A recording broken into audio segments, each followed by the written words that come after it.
नमस्कार खबरां देश बुलेटिन च तुहाडा स्वागत। मैं रजनी। पहला पेश ने चोणवीआं खबरां। प्रधानमंत्री नरेंद्र मोदी ने भारत वालों बरामद दे $400 बिलियन के टीचे नूं हासिल करन नूं आत्मनिर्भर भारत की दिशा विच मील पत्थर करार दिता। शहीद आजम भगत सिंह, राजगुरू ते सुखदेव के बलिदान नूं समर्पित शहीदी दिवस मौके अज राष्ट्र दे रिहाए श्रद्धांजलियां। पंजाब के मुख मंत्री भगवंत मान ने हुसैनीवाला विखे शहीदां नूं श्रद्धा दे फुल भेंट कीते।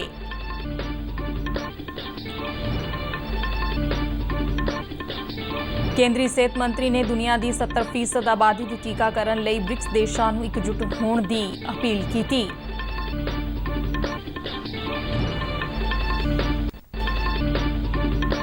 केंद्रीय कैबिनेट वालों दिल्ली दीआं तीनों नगर निगमां नूं इक करन दे प्रस्ताव नूं प्रवानगी। हुण खबरां विस्तार नाल। प्रधानमंत्री नरेंद्र मोदी ने भारत वालों बरामद दे $400 बिलियन के टीचे नूं हासिल करन नूं इतिहासिक दस्सिया। प्रधानमंत्री ने ट्वीट करदिआं कहा कि देश ने वस्तां दी बरामद विच $400 बिलियन का उत्साहित टीचा निर्धारित कीता सी अते पहली बार यह टीचा हासिल कीता गया है। प्रधानमंत्री ने इस उपलब्धि लई किसानां, बुनकरां, उत्पादकां, बरामदकारां अते सूखम लघु ते दरमियाने उद्यमां नूं वधाई दित्ती। प्रधानमंत्री ने कहा कि आत्मनिर्भर भारत दे सफर वल यह एक मील पत्थर है। भारत वालों यह टीचा निर्धारित समय तो 9 दिन पहला हासिल किया गया है। साल 2020-21 विच यह आंकड़ा $292 बिलियन सी, जिस विच 37% वाधा दर्ज किया गया। प्रधानमंत्री नरेंद्र मोदी ने यूक्रेन की स्थिति संबंधी बरतानिया के हम अहुदा बोरिस जॉनसन नाल टेलीफोन ते गलबात की। प्रधानमंत्री मोदी ने गलबात दौरान भारत वालों रूस और यूक्रेन दरमियान दुश्मनी खत्म करने की अपील नूं दोहराया। प्रधानमंत्री ने दोवां मुल्कां नूं गलबात और रणनीतिक तौर ते मुद्दिआं दे हल लभण लई कहा। उन्होंने कहा कि भारत कौमांतरी कानून का सत्कार करन विच विश्वास रखता है और सारियां देशां दी सरहदी अखंडता और प्रभुसत्ता बनी रहनी चाहिए है। इस तो इलावा दोवां नेतावां ने दुवल्ले हितां दे कई मुद्दिआं ते भी गलबात की, जिन्हां विच व्यापार, टैक्नोलॉजी, निवेश और रक्षा खेतर शामिल ने। प्रधानमंत्री मोदी ने दुवल्ले मुक्त व्यापार समझौते लई चल रही गलबात दे दौर ते भी संतुष्टि जाहिर की। देश की आज़ादी लई जाना कुर्बान करने वाले महान आज़ादी घुलाटिए के बलिदान नूं समर्पित शहीदी दिवस अज देश भर विच मनाया जा रहा है।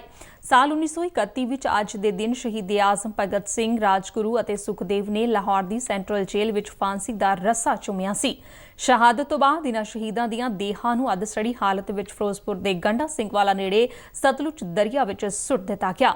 उपराष्ट्रपति एम वेंकैया नायडू ने शहीदां नूं श्रद्धांजलि भेंट करदिआं कहा कि नौजवान क्रांतिकारियों के बलिदान ने राष्ट्र विच आज़ादी लई नवीं चेतना जगाई सी। उन्हां दे बलिदान नूं असीं कोट-कोट प्रणाम करदे हां। उपराष्ट्रपति ने कहा कि हर पीढ़ी के नौजवान इन्हां शहीदां तो प्रेरणा लैंदे रहणगे। प्रधानमंत्री नरेंद्र मोदी ने शहीदी दिवस ते भगत सिंह, सुखदेव और राजगुरू नूं श्रद्धांजलि भेंट की। प्रधानमंत्री ने एक ट्वीट दे विच कहा कि मात भूमि लई मर मिटन दा उन्हां दा जज्बा देशवासियों नूं सदा प्रेरित करदा रहेगा। पंजाब के मुख्यमंत्री भगवंत मान ने अज शहीदी दिवस मौके हुसैनीवाला पहुंच के शहीद आजम भगत सिंह, राजगुरू और सुखदेव नूं श्रद्धा दे फुल भेंट कीते। इस मौके पत्रकारां नाल गलबात करदिआं मुख्यमंत्री ने कहा कि इनकलाबी सूरमे साडे लई राह दिसेरा ने। उन्होंने कहा कि देश की आज़ादी लई कीमती जाना कुर्बान करने वाले महान शहीदां दे सुपनिआं दा भ्रष्टाचार मुक्त, खुशहाल और सुनहरी पंजाब बनाउणा साडा टीचा है। हुसैनीवाला तो बाद भगवंत मान आजम दे जद्दी पिंड खटकड़ कला विखे पहुंचे। आज़ादी का अमृत महोत्सव तहत नेहरू युवा संगठन केंद्र वालों देश भर के 623 जिलों में अज शहीदी दिवस मनाया जा रहा है। युवा मामलों बारे मंत्रालय वालों जारी बयान मुताबिक नेहरू युवा केंद्र वालों देश की आज़ादी च योगदान पाने वाले क्रांतिकारियों को ध्यान में रख के श्रद्धांजलि समागम करवाए जा रहे हैं। इन्हां प्रोग्रामों का मकसद नौजवानों को आज़ादी के इतिहास और आज़ादी घुलाटिए के जीवन और फलसफे तो जाणू करवाना है।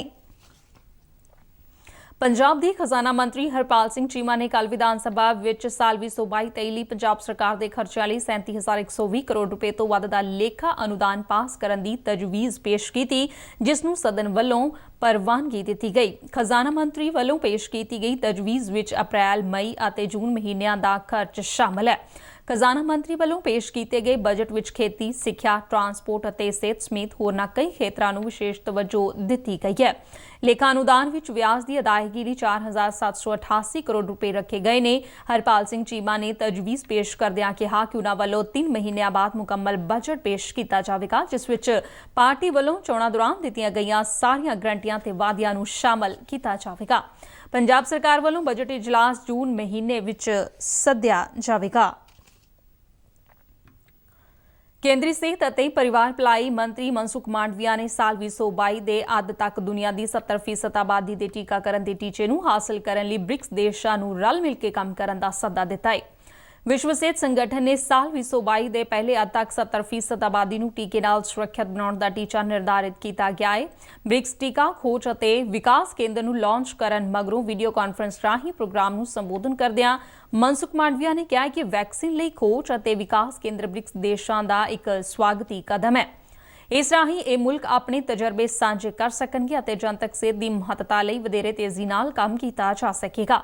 ਮਾਂਡਵੀਆ ਨੇ ਕਿਹਾ ਕਿ ਇਹ ਸਾਨੂੰ ਕੀਮਤੀ ਜਾਨਾਂ ਬਚਾਉਣ ਵਿੱਚ ਮਦਦ ਕਰੇਗਾ ਅਤੇ ਆਰਥਿਕ ਰਿਕਵਰੀ ਨੂੰ ਰਫ਼ਤਾਰ ਦੇਣ ਵਿੱਚ ਵੀ ਮਦਦ ਮਿਲੇਗੀ। ਉਨ੍ਹਾਂ ਕਿਹਾ ਕਿ ਭਾਰਤ ਵੱਲੋਂ ਵੱਡੀ ਗਿਣਤੀ ਵਿੱਚ ਨਾਗਰਿਕਾਂ ਦੇ ਟੀਕਾਕਰਨ ਦਾ ਕਾਰਨ ਦੇਸ਼ ਦਾ ਖੋਜ ਤੇ ਵਿਕਾਸ ਢਾਂਚਾ ਹੈ। ਸਿਹਤ ਮੰਤਰੀ ਵਰਚੁਅਲ ਸਮਾਗਮ ਵਿੱਚ ਸ਼ਾਮਲ ਹੋਏ। ਉਨ੍ਹਾਂ ਨੁਮਾਇੰਦਿਆਂ ਨੂੰ ਦੱਸਿਆ ਕਿ ਭਾਰਤ ਨੇ ਹੁਣ ਤੱਕ ਕੋਵਿਡ-19 ਮਹਾਮਾਰੀ ਦੀ ਰੋਕਥਾਮ ਅਤੇ ਐਮਰਜੈਂਸੀ ਵਰਤੋਂ ਲਈ 9 ਟੀਕਿਆਂ ਨੂੰ ਮਨਜ਼ੂਰੀ ਦਿੱਤੀ ਹੈ, ਜਿਨ੍ਹਾਂ ਵਿੱਚੋਂ 5 ਟੀਕੇ ਸਵਦੇਸ਼ੀ ਨੇ। ਕੇਂਦਰੀ ਕੈਬਨਿਟ ਨੇ ਦਿੱਲੀ ਦੀਆਂ 3 ਨਗਰ ਨਿਗਮਾਂ ਨੂੰ ਇੱਕ ਕਰਨ ਨੂੰ ਪ੍ਰਵਾਨਗੀ ਦੇ ਦਿੱਤੀ ਹੈ। ਸੂਤਰਾਂ ਮੁਤਾਬਿਕ ਪਾਰਲੀਮੈਂਟ ਦੇ ਚੱਲ ਰਹੇ ਬਜਟ ਇਜਲਾਸ ਦੌਰਾਨ ਇਹ ਬਿੱਲ ਪੇਸ਼ ਕੀਤੇ ਜਾਣ ਦੀ ਸੰਭਾਵਨਾ ਹੈ।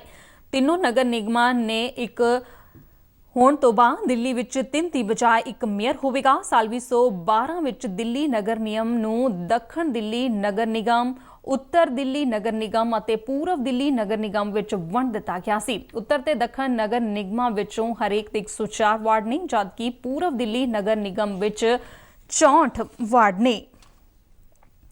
ਸਰਕਾਰ ਨੇ ਵੱਖ-ਵੱਖ ਬੈਂਕਾਂ ਨਾਲ ਹੇਰਾਫੇਰੀ ਦੇ ਮਾਮਲੇ ਵਿੱਚ ਵਿਜੇ ਮਾਲਿਆ, ਨੀਰਵ ਮੋਦੀ ਤੇ ਮੇਹੁਲ ਚੌਕਸੀ ਦੀਆਂ 19,000 ਕਰੋੜ ਰੁਪਏ ਤੋਂ ਵੱਧ ਦੀਆਂ ਜਾਇਦਾਦਾਂ ਜ਼ਬਤ ਕੀਤੀਆਂ ਨੇ।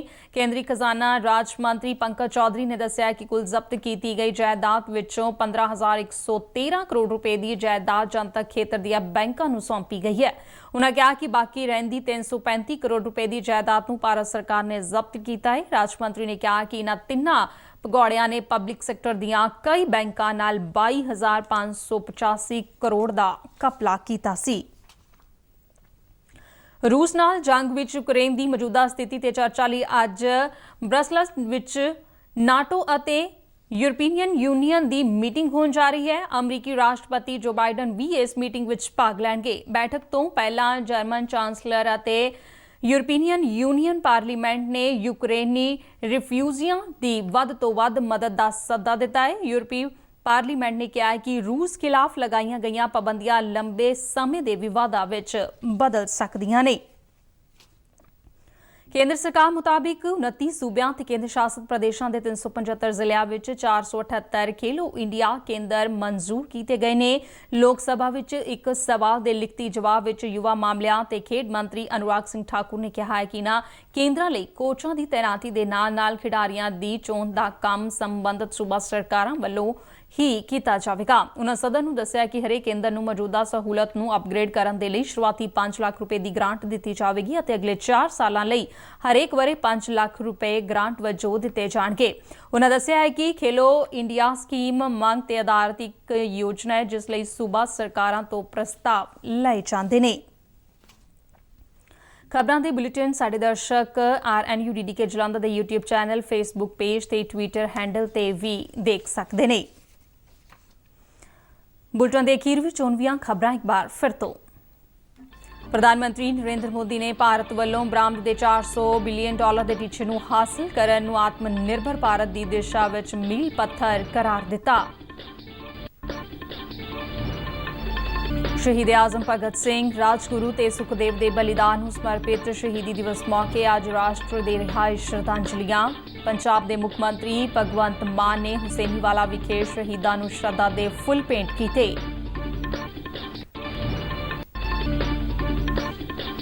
ਕੇਂਦਰੀ ਸਿਹਤ ਮੰਤਰੀ ਨੇ ਦੁਨੀਆ ਦੀ 70% ਆਬਾਦੀ ਦੇ ਟੀਕਾਕਰਨ ਲਈ ਬ੍ਰਿਕਸ ਦੇਸ਼ਾਂ ਨੂੰ ਇਕਜੁੱਟ ਹੋਣ ਦੀ ਅਪੀਲ ਕੀਤੀ। ਕੇਂਦਰੀ ਕੈਬਨਿਟ ਵੱਲੋਂ ਦਿੱਲੀ ਦੀਆਂ ਤਿੰਨੋਂ ਨਗਰ ਨਿਗਮਾਂ ਨੂੰ ਇੱਕ ਕਰਨ ਦੇ ਪ੍ਰਸਤਾਵ ਨੂੰ ਪ੍ਰਵਾਨਗੀ। ਇਸ ਦੇ ਨਾਲ ਹੀ ਖਬਰਾਂ ਦਾ ਇਹ ਬੁਲੇਟਿਨ ਖਤਮ ਹੋਇਆ। ਮੈਂ ਸਟੂਡੀਓ ਤੋਂ ਮਾਸਕ ਲਗਾ ਕੇ ਬਾਹਰ ਜਾ ਰਹੀ ਹਾਂ ਤੇ ਤੁਸੀਂ ਵੀ ਘਰੋਂ ਬਾਹਰ ਨਿਕਲਣ ਲੱਗੇ ਮਾਸਕ ਜ਼ਰੂਰ ਪਹਿਨੋ। ਦਿਓ ਆਗਿਆ। ਨਮਸਕਾਰ।